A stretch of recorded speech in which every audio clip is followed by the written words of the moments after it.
Is that the librarian? I guess so. How are the Dark Ages going to have anything to do with us? Excuse me. Sorry to bother you. What do you want? We need to find out what impact the Dark Ages had on the modern world. Never was a period of history so poorly named. Don't touch. It's priceless. And I suppose someone's been filling your head with the usual nonsense, eh? 1,000 wasted years. A black hole in history, am I right? Yeah, sort of. You see, it's always the same. You assume it was all mud, disease, death and destruction, with marauding mobs of barbarians ripping down the good of former civilizations, burning and plundering as they went. Nothing of any worth invented either, eh? Oh, no. Go on, be off here. Sorry to bother you. Come on, it's probably not worth it. Everyone knows that the Greeks and Romans invented everything anyway. Oh, did they now? And you're sure about that, are you? You know, I might just have something for you. You seem to be up to the task.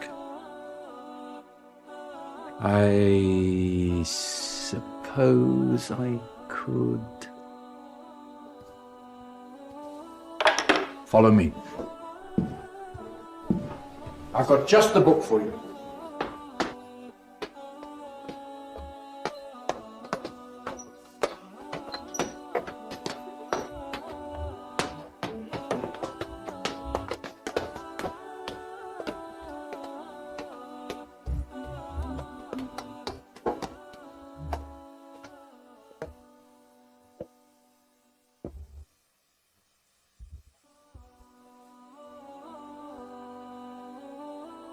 Where are we going? I don't know. Ask him.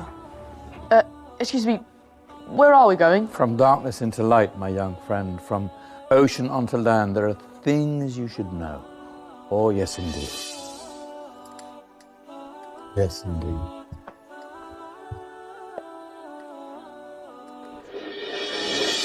Now, I know I left it round here somewhere.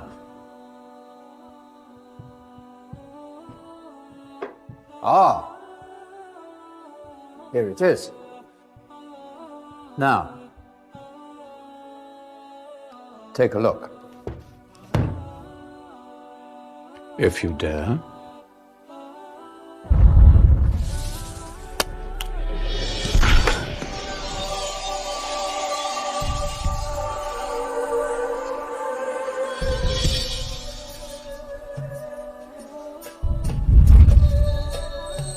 What's going on?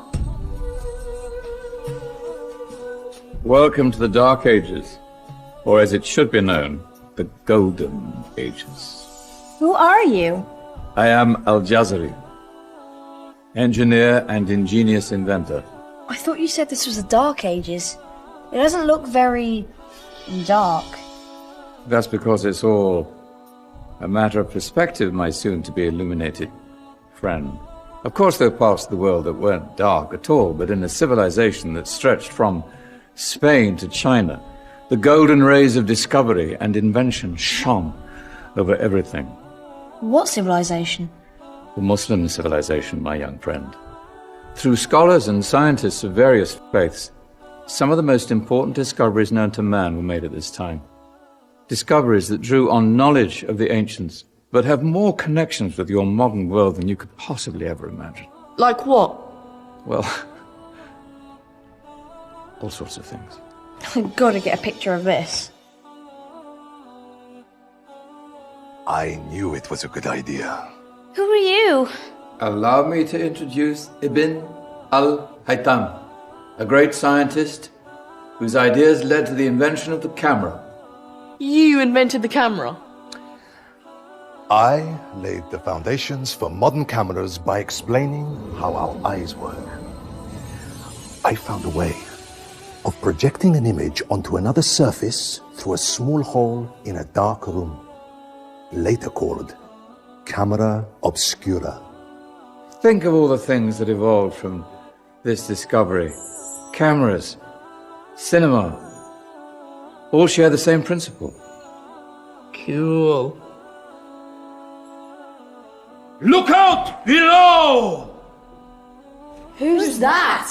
That's my good friend, Abbas ibn Farnas, who gazed up to the heavens, passionate in his belief that man could fly. Whoa. Indeed, he dared to dream about flying 1,000 years before the Wright brothers. Do you know you all take your jet-setting holidays for granted, so it only seems fair to remember Abbas ibn Farnas. Stand by. I'm ready for takeoff.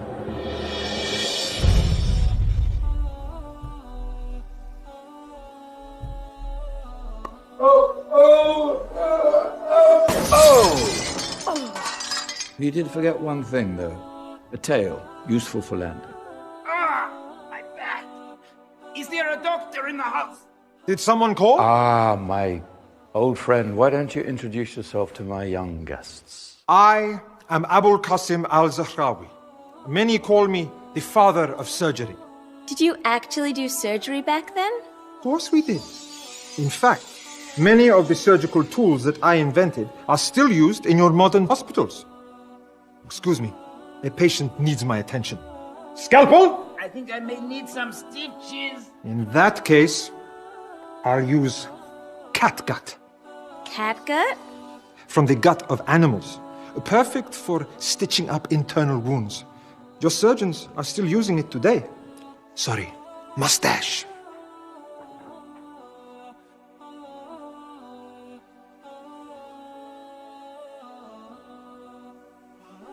Who's she?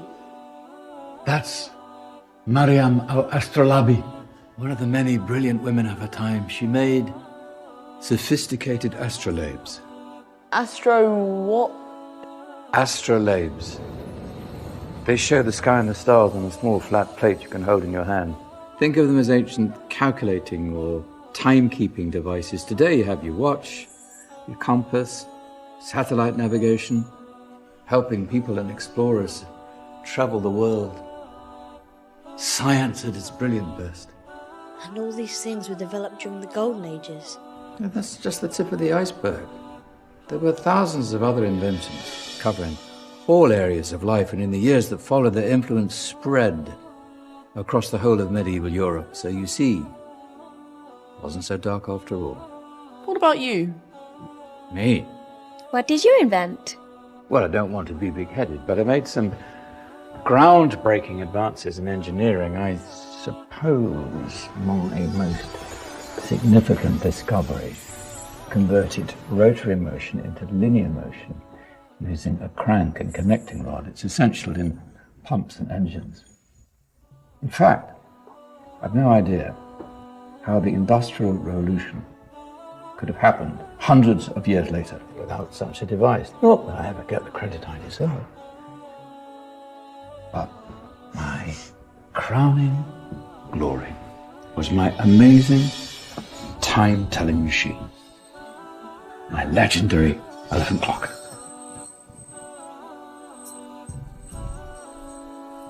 It's a clock. Yes.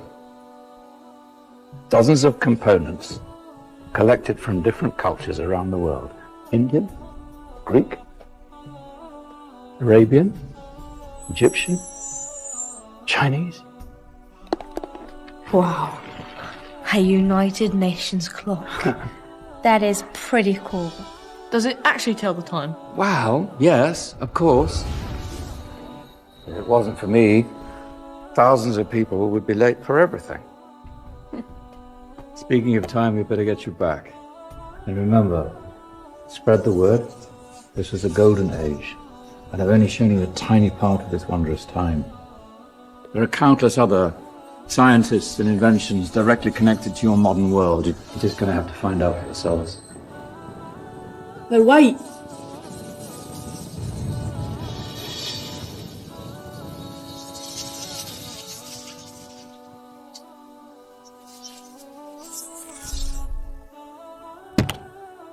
Whoa. Did you? Yeah. That wasn't quite so boring. Come on, we're gonna be late.